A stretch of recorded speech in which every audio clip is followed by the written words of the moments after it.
Hello बच्चों, चलिए प्रश्न को देखते हैं।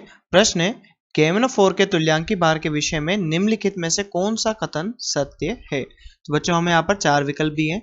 चलिए बच्चों इस प्रश्न की मुख्य अवधारणा की बात करें। यहाँ पर मुख्य अवधारणा,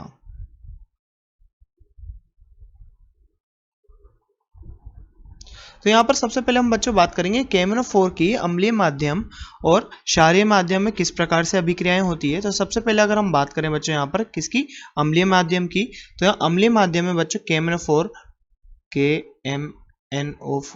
बच्चों अम्लीय माध्यम मान लीजिए हम यहाँ पर किसका लेते हैं, H2SO4 का। तो इसके साथ ही अभिक्रिया करके बच्चों यहाँ पर क्या बनाता है, K2SO4 plus MnSO4 plus 3 plus H2O plus nascent oxygen. तो चलिए बच्चों इस अभिक्रिया को अगर हम यहाँ पर संतुलित करें तो 2 KMnO4 3 H2SO4 के साथ अभिक्रिया करके बच्चों यहाँ पर एक K2SO4 और 2 MnSO4 और यहाँ पर 3 जल के अणु और साथ में 5 नेसेंट ऑक्सीजन यानी ऑक्सीजन परमाणु देता है। तो बच्चों यहाँ पर ये संतुलित अभिक्रिया है। अब जैसा कि प्रश्न में पूछा गया तुल्यांकी भार के विषय में, तो बच्चों यहाँ पर अगर हम तुल्यांकी भार की बात करें तो बच्चों तुल्यांकी भार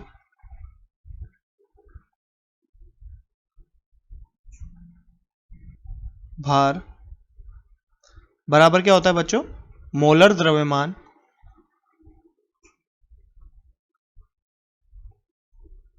बटे संयोजकता कारक या एन फैक्टर। तो हम बोल सकते हैं संयोजकता कारक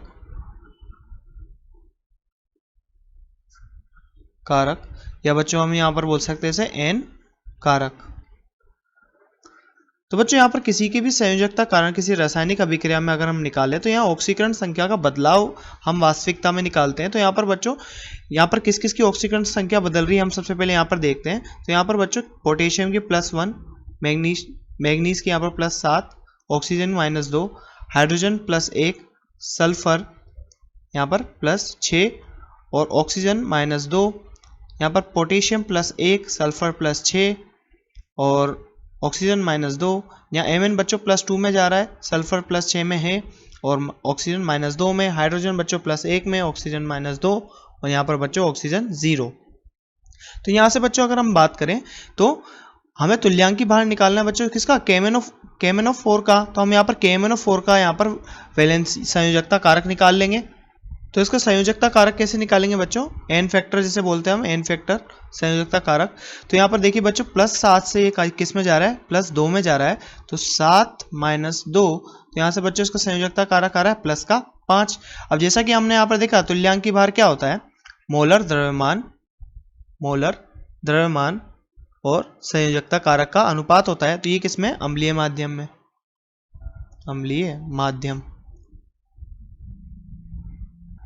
तो अम्लीय माध्यम में अभिक्रिया हो रही है। तो यहाँ पर तुल्यांकी भार क्या आएगा, जैसे कि हम बात करें तुल्यांकी भार की, तो तुल्यांकी भार कितना आएगा बच्चों, मान लीजिए यहाँ पर KMnO4 का अणुभार कितना है बच्चों, mm बटे 5। संयोजकता में कितना अंतर है, एन कारक कितना है बच्चों, 5 + का 5।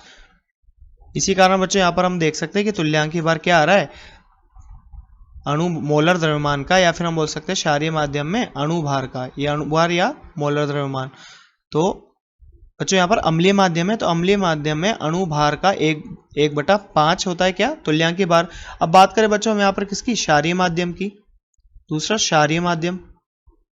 तो बच्चों यहाँ पर हम क्षारीय माध्यम की बात करते हैं, क्षारीय माध्यम। तो बच्चों क्षारीय माध्यम में क्या अभिक्रिया होती है, KMnO4।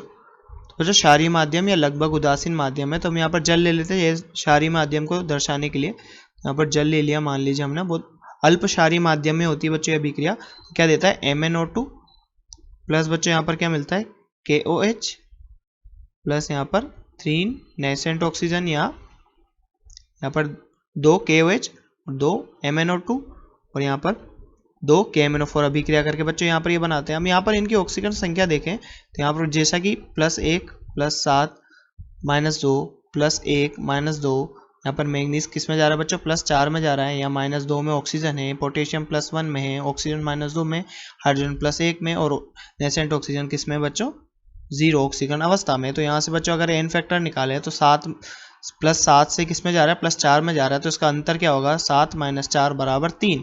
तो यहाँ पर इसका तुल्यांकी भार अगर हम बात करें किसकी, क्षारीय माध्यम में तुल्यांकी भार की, तो तुल्यांकी भार